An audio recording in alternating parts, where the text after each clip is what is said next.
It's been literally years since I've been back. As y'all can see, my hair, I should have worn a different color shirt. My hair is mid boob length, mid back length, right about there. But a lot has changed. So I actually cut my hair and reattach my locks. So this video, if you couldn't tell by the title, is gonna be me showing you how I reattach them. So like I'll show you what they look like now, and you really cannot tell where I reattached them. My hair was blonde, so you know I do still have some blonde pieces here and there. But yeah, I mean, if you kept your locks, or if you're trying to learn how to do lock reattachments, stay tuned and I'll show you what I did. I feel like you really can't tell the difference between my hair, which they're all my hair, but where I put the locks back. Like, I just feel like I did such a good job at doing this. I don't know how I did it. Disclaimer, it definitely took me 4 days. It took me 4 full days to put them all back in and to dye my hair to like make them more consistent, which you'll see what I mean. And yeah, it took me 4 days. So if you want to see how I accomplished this, please stay tuned. Okay, so here I have the lock. I have combed it out a little bit and I have combed out my hair. So I'm gonna take it and twist it around my finger so that it's a cylinder, a coil. And then I'm gonna take the lock and fold the hair. Well, I started by using the crochet needle to start attaching, but what I'm going to do is slowly fold that lock hair over my hair while taking that crochet needle and creating little knots. I started from the bottom and I worked my way up slowly. So you're gonna watch me spend the next 5 minutes using my crochet needle to create knots, twisting my fingers back and forth as I encompass my hair with the hair from the lock.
As you can see, I'm still working on the same lock, continuing to do a twisting motion with my finger that has my hair in the middle with the lock hair on top of it while taking the crochet needle. And if you can kind of tell, I'm doing like a back and forth motion. So I'm like pulling the hair through and creating instant locks. I'm creating an instant lock with my hair in the middle and the locked hair on the outside. Now, I'm sure a lot of people were wondering why I chose to not dye my hair first. And the reason is, if you can kind of see some of the other locks that I finished already, you can see a little bit of my natural hair poking out.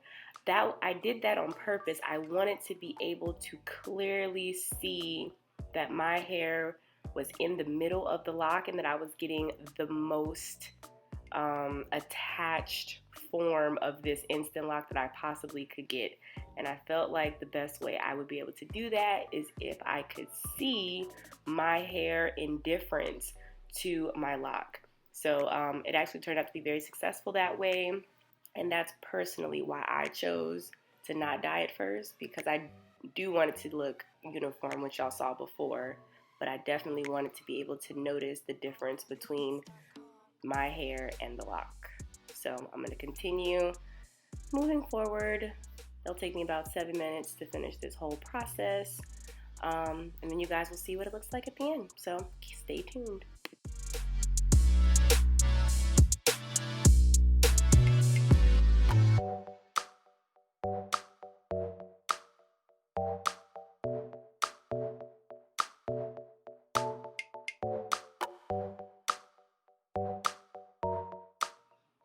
So in this part, I am almost done, but as you can see, I do still have a little bit of blonde that I can see, so I'm just tucking the lock hair over that, like folding it over, and then using the crochet needle again to instant lock that. I did that so that, again, my hair is directly in the middle of the lock, getting the most attached form, and making sure that it would be uniform and completely engulfed. My natural hair would be completely engulfed in the middle of that lock. So I just wanted to point that out real quick. Something random that I wanted to say that I just thought about. This crochet needle is definitely bigger than the standard instant locking tool. I did not have the standard instant locking tool at that time. Quarantine, things of that nature. I just didn't have it. But I was definitely determined to still do this, and I actually happened to already be a crocheter, so I had a very small crochet needle. But if you had a smaller one, then it probably wouldn't take as long. Just wanted to throw that in there as some extra advice. If you have the really, really small 0.75 or 0.5 crochet needle that is used for instant locks, you'll have a much easier time.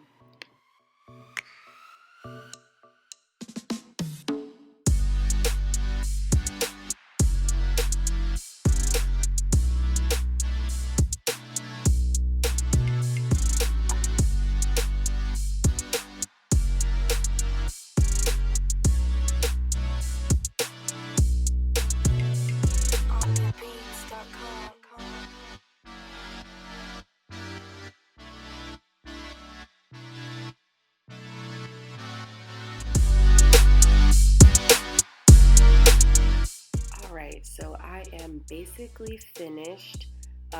I know that there's some hair at the top that is not in the lock, but I'm okay with that. I'm talking disregard it. You obviously can't hear that, girl. But yeah, so once I'm done, all I do is kind of like twist it and palm roll it to create some more consistency with the look of the lock. And then, yeah, that's it. And I'm going to dye it afterwards. And you guys saw how it turned out. So, Alright, so that's how I did it. I thought that was pretty cool, huh? Yeah, and now I have Locs. Let me know if y'all want to see like more videos. I'm gonna turn around though, because I didn't fully turn around last